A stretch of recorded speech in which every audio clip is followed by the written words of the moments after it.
So far, 25 people who are members of the online campaign, and they already posted those. And those are top bloggers, no? Those are Chuvanes, those are Brian Gorel.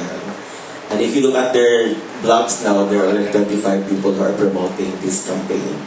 But we divided the activity to two. Today we hope to just give the online members and those who are present here.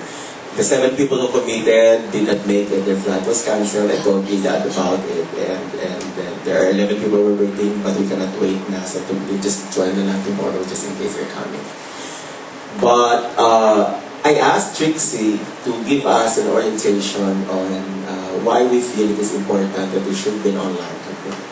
When I wrote this one, I wasn't aware that there's such a thing as a Boracay Future Movement until Mojo and Emil attended the Goma Cup last week. And they met somebody named Nanette. Nanette? Raph. As in rough paper. Okay. As in Steffi Graph. Alright. And she said actually there is an ongoing effort to help serve Boracay. But I was telling people along the way, because it's very difficult to come here because of the waves. And I was telling people, you know, this might be it. This is the summer of Boracay. It's always be raining from now on. We don't know. But anyway, Trixie is here to help us and for the video, which will be uploaded later, just to give us an orientation of the environmental laws that we can deal with. And then tomorrow we'll have a conference with the rest of the group, especially with the Boracay Future Movement. So, okay, good evening, mabuhay, good day, or wherever it is around the world, because I know that this is a widely followed event, so we are broadcasting our taping actually as live here in the beautiful island, on the beautiful island of Boracay, here in the Philippines. Now, for those bloggers out there, or anyone else who's online, or people that will watch this later on, and are not familiar with Boracay, it is actually one of the most beautiful beaches in the world, one of our natural resources here that is a gem of the Philippines. And I just want to say thank you for taking part of this, and thank you very much to Philips for supporting our venture. Now, we have a short program prepared for you guys here for this blogcast. Can we call that a blogcast? Yes. Okay, we'll call it whatever we want, because that's just how culture goes. So thank you to the people that are watching this online, as well as all of the bloggers and online personalities that are here right now. We are at the Mandarin here in Boracay. We're at the penthouse doing this blogcast. And we're here for a special cause. Now, for myself, my name is Mojo Jojo from Magic 89.9. For those of you that don't know, because there are people around the world that probably never heard of me, but we're editing this. But actually, this is really nice, because for this vlogcast, we want to keep it nice and simple, because I know later on we'll be talking about serious things here. But it's my pleasure to actually introduce this program happening. Now, I wanted to say earlier that Boracay is a wonderful place which is close to my heart. Myself, I grew up abroad, but I've always been in the Philippines. Now I'm based in the Philippines, but as a child, I come here quite often and visit Boracay, since my family's province is only 3 hours away from Boracay, there in Rojas City. So it's just a bus ride and then hop over the Bangka here to Boracay Island. So throughout the past 20 years that I've known Boracay, it's been changing and changing throughout the years. And some say it's for the better, some say it's for the worse, but I think for the most part, people can come to a consensus that the important thing here is that we must preserve the beauty which is Boracay Island for generations to come. It's not just a gem that can be appreciated by Filipinos, but year after year, thousands and thousands of tourists from all around the world, from Europe, from North America, South America. I'm sure there are people from Africa, also other nations here in Asia, come to Boracay to experience the beautiful sands. We have, I think, 5 or 6 kilometers of white, pristine beach here in Boracay. People come here for the water sports, ATV, to check out the zoos here, the animals, and of course the beautiful resorts and beautiful people which come to Boracay. So with that, sana, that's Filipino, edit that.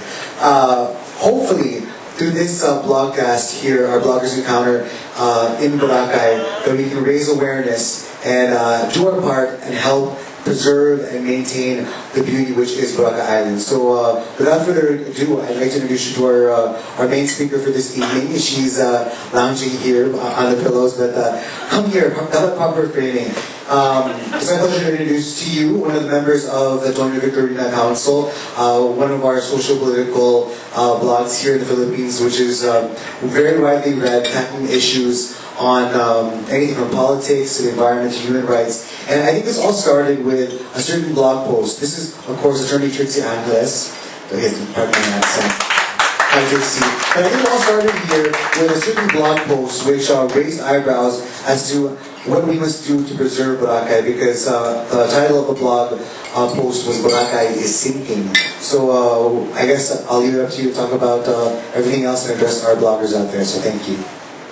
Thank you, Mojo. My job here is actually to orient people, not just on the issue of Boracay, but on environmental issues in general, so that we can isolate the problems of Boracay. First of all, when we talk about the environment, what are we really talking about? First of all, when you say environment, what do you mean by environment? And consequently, if you say you're an environmentalist, what is an environmentalist? So let's define. The environment is composed of two things. There is the natural environment, and there is what we call the cultural or the built environment. The natural environment is one which has not been affected in any way or created through the intervention of man.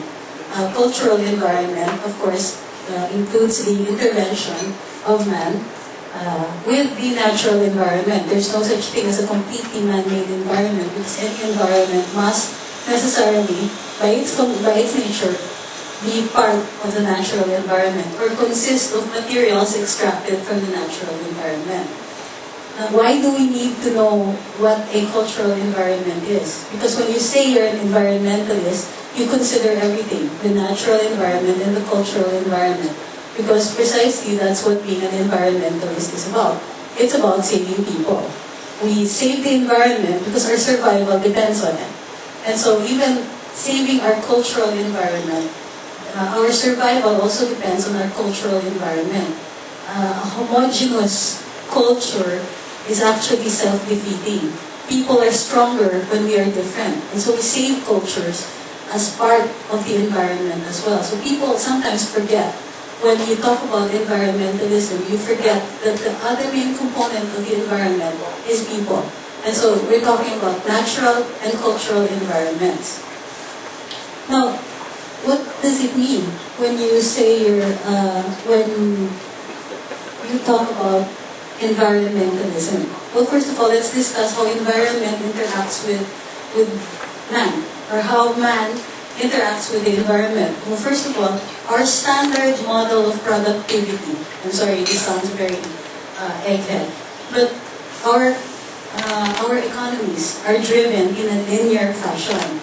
That is, we extract resources from the natural environment, turn it into a product, market it, consume it, meaning it's bought, and then whether it is used up completely or not, it goes into waste. So it is one straight line. The ideal, which is probably the more primitive concept of production, was that you extract from the environment what you need, use it up, and then somehow find a way for it to return to the environment. For example, agriculture. You plant, in other words, you interact with the environment, you plant, you consume what you plant, and then whatever is the byproduct of that goes back into the environment. And so you see that the progression is circular. And so it does not create waste, does not create what we would now call pollution. So the linear economic model actually is what is destroying the environment now. Now in Boracay, what is essential here, what is the primary concern, are several things. First, it's the waste disposal, which is the immediate and pressing problem. It's the problem that people see. But there's also a second problem, the problem of land use.